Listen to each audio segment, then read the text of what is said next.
background is in architecture. I trained as an architect. But I'm now a lecturer in architecture, history and theory in the School of Architecture in Canterbury. And I guess amongst my concerns is the way that architecture in the built environment is socially reproductive, and how kind of certain practices might intervene in that kind of reproduction. So as Peter mentioned, most recently I've been collaborating with Valeria on the subject of repair, and where we've been really concerned with the kind of agency of repair practices as these kind of non-productive, non-commercial, or kind of anti-consumption kind of practices. And I guess I'm starting to kind of try to bring that in relation to kind of, or trying to reconsider the built environment from the perspective of repair. And so how in the context of kind of urban infrastructures, which are obviously kind of recursively reproducing inequality, but also do so as a site of extraction, in what conditions could repair practices or kind of repair kind of activism actually reproduce different conditions. So that's a little bit the context in which I'm kind of speaking from. So I guess I have to be a little bit honest as well, that today what I'm presenting feels a little bit rough. It's very much a kind of work in progress in its early stages, so your criticism and comments are very welcome. I also want to say that I'm going to be reflecting on two kind of stories of repair, and I'm not directly connected to them. They're very much kind of publicly well known, and I do so as a kind of, so I'm kind of speaking from an outside position, if you like, but I'm very much speaking as a kind of interested and concerned sort of person. So if you know anything about the cases that is wrong or that I have misunderstood, please also feel free to correct me. So in the terms of what I was kind of interested in this kind of two stories, was starting to consider how repair might begin to kind of rectify or at least try to counter some of the injustices that are built into kind of physical infrastructures. So what I mean by repair maybe hopefully will become clearer through the course of the talk, because obviously repair as a practice is obviously highly contextual, depends what you're talking about, you're repairing. But repair has recently become, I guess, a kind of topic of interest, both in terms of activism, particularly environmental practices, but also it's been kind of a growing interest in kind of scholarship to the extent that there's now a kind of cringe-worthy kind of field that's kind of becoming an area of scholarship in its own right. So I'm not really going to speak about that too much today, but I just wanted to kind of point to a couple of things that I thought might be relevant for us. The first is that particularly from science and technology studies, that sort of highlights that when you take repair and when you take maintenance as a kind of focus, you start to see that infrastructure is not this kind of fixed or immutable object, which is, I think, how it's understood, particularly in my field in terms of architecture and urban planning. It's not this kind of fixed thing, but it's very much ever evolving. And that repair and maintenance actually produce the appearance of stability, which is part of the social order. So repair is potentially very normative in that sense. And secondly, kind of following geographers Stephen Graham and Nigel Thrift, they proposed that the moment of breakdown or the failure of an object or the failure of a system is actually the moment where things that were perhaps otherwise invisible, something's working, it's simply at hand. That kind of moment of failure, therefore, for them is a revelatory moment. It's a moment of learning and potentially of change. And I think what Valeria and I were kind of finding is that the second point was a little bit easily kind of romanticised, because obviously what appears as broken or what appears as a failure is very much contingent on your own situation. And I think when I start to think about the built environment, failure and breakdown is often bound up with kind of capitalist processes and accumulation, and actually that's how it functions. So what you consider as constituting a breakdown and what you consider as a repair is highly situated, and I think that hopefully comes across a little bit in the cases. So the two cases that I wanted to share with you today that I'm just recently kind of learning about, one is in 2003 in Johannesburg, South Africa, and the other in 2016 in the town of Flint, Michigan, USA. So both concern the repair actions of activists and union members in response to kind of injustices in the kind of municipal water infrastructure. The two situations, while they're geographically very far apart and they take place in very different and unique contexts, I think they do have some commonalities, not least that their situations arise from the actions of a neoliberal kind of state agenda of austerity and commercialisation, but they're also kind of taking place on a ground which is kind of scarred by kind of racial segregation, and in the case of South Africa, apartheid. So yeah, so methodologically I'm not kind of connected to them, but I'm trying to pull these together, these stories from materials that are already in the public domain, and I hope I do them justice. So the example I wanted to share with you first is start by turning to Soweto and Orange Farm, which are two districts in the west of Johannesburg in 2003, and the actions of the Anti-Privatisation Forum, the APF, which was actually a national kind of social movement, an activist organisation at the time. And they were kind of working with the Coalition Against Water Privatisation, who, amongst sort of many of their activities and work, coordinated a series of acts and civil disobedience in response to the installation of prepaid water meters. These meters left significant numbers of poor households without adequate water for their survival. So the APF and the Coalition sort of undertook the illegal removal of these meters from disconnected households and tried to kind of reconnect them back to the water supply. So the context of the meters, as elsewhere in the world, the meters are seen as a kind of solution to kind of water scarcity, with the in the sense that, yeah, the solution to kind of water scarcity is seen as being to commercialise it. So the idea that if you treat water as an economic good, then it will ensure individual or households more careful use or consumption of that good. But obviously, of course, as we'll see, it's not everybody, or it's not everyone who has to be careful, it's only some people. So Johannesburg Water sought to limit the water consumption of the poorest through the installation of these prepayment meters, as well as other devices that were kind of limiting the flow of water. So these were devices that looked a little bit like buttons, and so the water would come up very, very slowly, so you could have a container. It's taking you a very, very, very long time to fill up your container.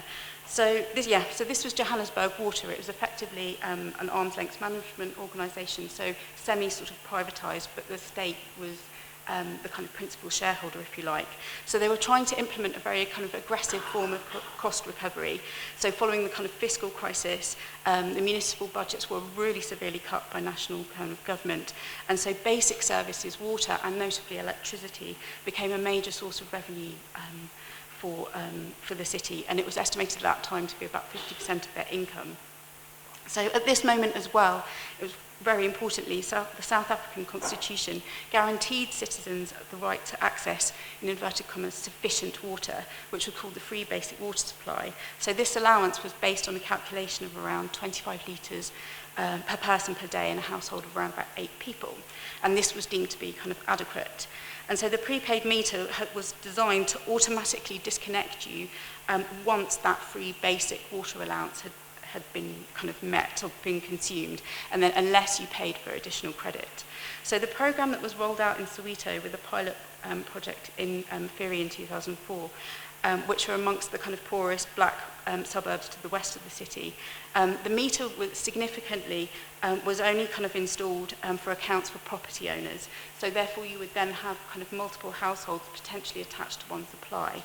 So in this case, it had that limited amount of water had to serve more people, as well as at the same time trying to serve people with very good claim to more water. So for example, locally, there's a greater population who are suffering from AIDS and HIV, as well as those who need water who are relying on subsistence kind of farming. So they need the water to grow food.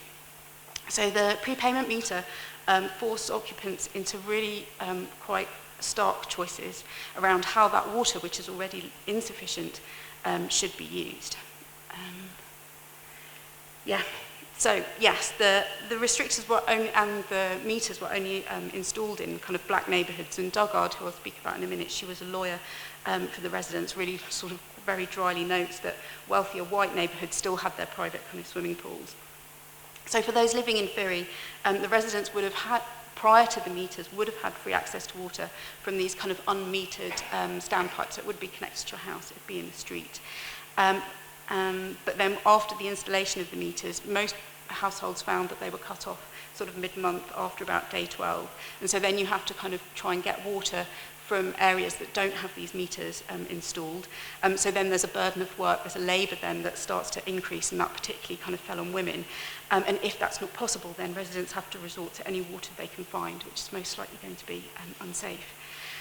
So the meters and the flow restrictions are technological enforcement of a property regime, and the Coalition Against Water Privatisation called the meters a silent gun, or as the product designer Ralph Bauman put it so well, these devices are designed not to care. You can't negotiate with them. So in the enforcement of this kind of property relation, it was and is accompanied by really aggressive kind of tariffs as well. So namely that the city would not consider any kind of progressive pricing that would allow a kind of cross-subsidy, and effectively made the cost of the water per unit cheaper for wealthier neighbourhoods, with the municipality reportedly being afraid to push for higher tariffs for, quote, luxury users in case they, as individuals or households, lowered their consumption and thus reduced revenue for the city. So in the face of scarcity, not everyone has to change their behaviour. So with the installations kind of beginning, Orange Farm and Theory residents began a kind of resistance with the APF and the CAWP, as well as other organisations, and they had a campaign called Operation Rulemancy, excuse my pronunciation, which translates roughly as Operation Waterflow or Water for All, which ran in parallel to their kind of campaign around electricity, where the same thing was happening. So they were trying to bring together community organisations, NGOs, academics, unions. They were researching, publishing, running educational programmes. But they also, interestingly, began with kind of protests and direct action.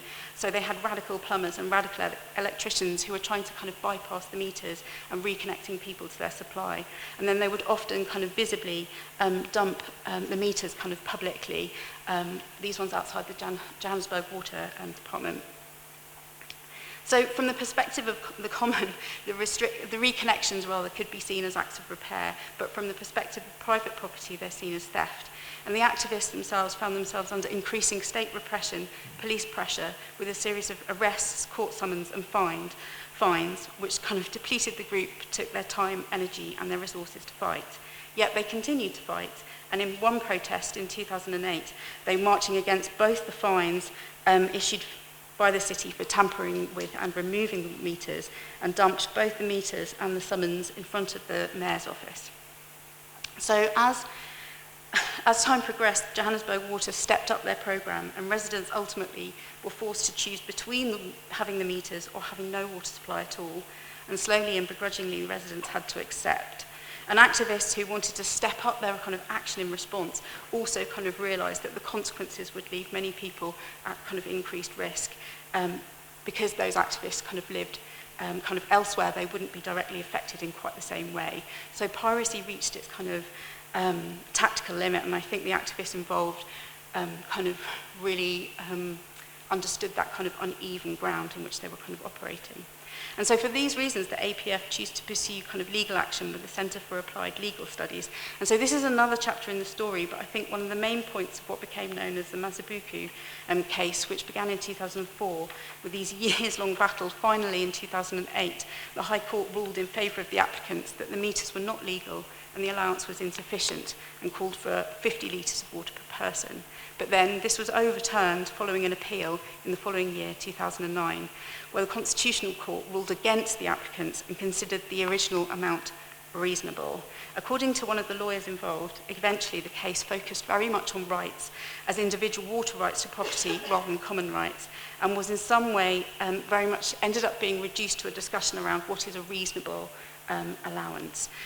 So while according to some scholars, many residents sort of continued to kind of bypass the prepaid meters, it was largely at the level of individual households rather than a kind of collective political strategy.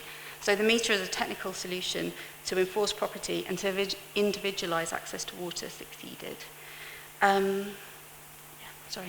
So as far as I'm aware, these meters are still in use, and as of April this year, the free basic water allowance will no longer be universal, but according to a statement on Johannesburg Water's website, it will be both means tested and requires prior registration. So one can only begin to imagine what this bureaucracy will look like. Sorry, very dry. So,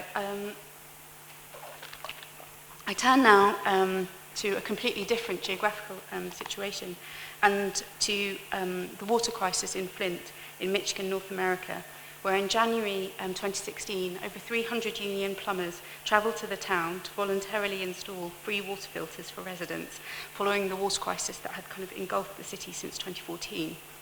So whilst it's less radical, I think, than the APF, and not necessarily an act of piracy, it nevertheless, for me, constituted some kind of act of care or solidarity in an attempt to kind of materially restore residents' access to safe water. So I think their action needs to be kind of seen as one of many forms of activism taking place. There are groups leading legal challenges, those coordinating water donations, those researching in terms of science as well as investigative journalism, and then there are those who are protesting and organising on the ground. 5 minutes, okay. Whoops. So I think understanding the kind of poisoning of the Flint residents needs to be seen as the result of policy in the built environment, both in terms of the short term and in terms of the long-term context. So in the short term, like other North American cities, Flint is and European cities, Flint is a shrinking city, which is a shorthand way of describing its post-industrial condition. So you've got limited remains of industry, employment, population loss, and a kind of crumbling infrastructure. So those better off financially, in this case white, leave, and so the burden of cost for something that's actually kind of citywide is falling on a smaller and smaller population, who are precisely the ones not able to pay, which is why they're still there. So I mean, the crisis is widely seen to start in 2010 with the election of the governor, Rick Snyder, who very quickly appointed an emergency financial manager. So this is an individual who basically takes control of local government under the auspices of a financial emergency. So it means that there is no longer even any pretense of democracy anymore. And it was under this kind of process of kind of fiscal tightening that the water infrastructure itself became a target. So previously the water in Flint had come from the Detroit River, and in order to kind of lower the costs, they were trying to renegotiate that agreement, and eventually they rejected it and decided to seek an alternative source. So they identified Lake Huron, which they envisaged would save the city 18 million over 8 years, which is not a terribly large sum of money, I would say. But this required a new pipeline and a new water authority. So they then identified a temporary solution, which was to take water from the River Flint, which was never intended to be a suitable kind of source of water. So I'll just give you the headlines, as I appreciate I'm kind of perhaps running kind of over time. But since they switched the water in 2014, 12 people have died from Legionnaires, and more than 90 others have survived it, although of course it will leave you with longer lasting effects and health problems. The E. coli bacteria was also discovered in the supply, where the authority addressed this by flooding the system with bleach. Less than 6 months after the switch, Dr. Mona Hanna-Attisha made the results of her study public about the lead poisoning that was occurring with Flint's children, which is expected to have affected between 6,000 to 8,000 children. And so what was happening is that the chemicals in the water were causing the lead to leach from the old pipes, particularly the municipal pipes, into the water supply, to such an extent that General Motors complained that the water was rusting their engine parts and paid to be reconnected back to the Detroit River within months of the switch. So at the same time, the Governor's Office and the City Council were insisting that the water supply was safe, but at the same time they were all using kind of bottled water. So there's a very complex kind of timeline, because there is a case of criminal negligence at stake. I'm going to skip over it a bit. Actually, that's worth reading. So it was only sort of towards the end of 2015, January 2016, that an actual state of emergency had been declared. And even though they had switched the water kind of back, the damage has already been done.